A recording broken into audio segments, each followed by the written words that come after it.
Hello again and welcome to Davenant Discussions. My name is Ben Miller. I'm here today with Brad Belshner, and we are in this group of videos working on some practical implications of Davenant's core ideas for modern political involvement and citizenship. And today we're going to tackle a very contentious question. Should we as Christians ever vote for the lesser of two evils? You got two bad candidates, one of them is maybe not as bad in your judgment as the other. Should that be your obvious vote? Now, to tackle that issue, and Christians would come down maybe on different places on that, how do we think about what voting itself is, and also the context in which our voting takes place in the United States to help us begin to frame this question?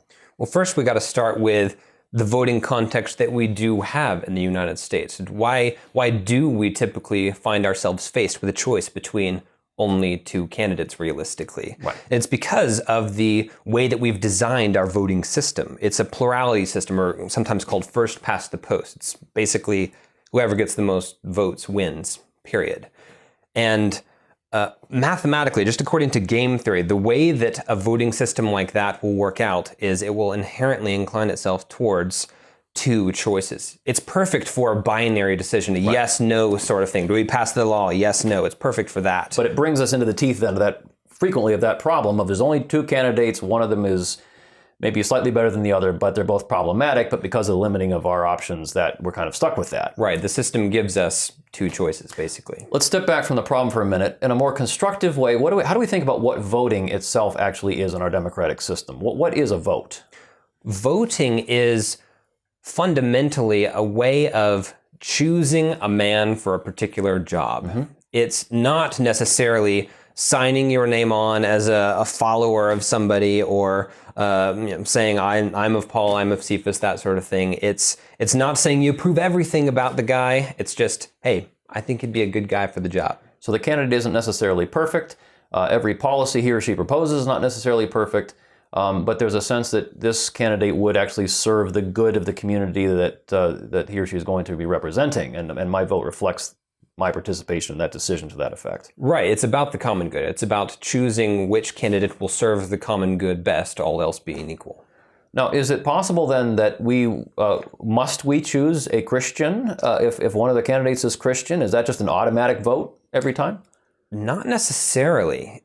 You can imagine, do a thought experiment. Think of a situation where you're faced with a Christian candidate who is slothful. He has trouble getting up in the morning. Maybe he, struggles with all sorts of different sins. No political experience. Right. But he's a professing Christian. Right. Versus a really level-headed, calm, experienced, disciplined non-Christian who really cares about the people. Right, the sort of guy you'd want to be your boss at work, right. Maybe. Right. So the Christian's not necessarily the automatic choice, but should we look at the moral character of a candidate? To what extent should his or her private virtues and vices influence our decision about whether to choose a particular candidate? So there are certain virtues that are just more relevant for the position than others. We might imagine, for example, that if a candidate has a history of dishonesty, that's far more relevant if he's in some kind of public treasurer position than if he or she is, say, a coroner or something of that nature, because right. It's directly related to the job for the common good that they're doing. How much more embezzling. Right, exactly. But there are situations where maybe you've got because of our two-candidate system, you've got two candidates, and both of them are proposing positive evils.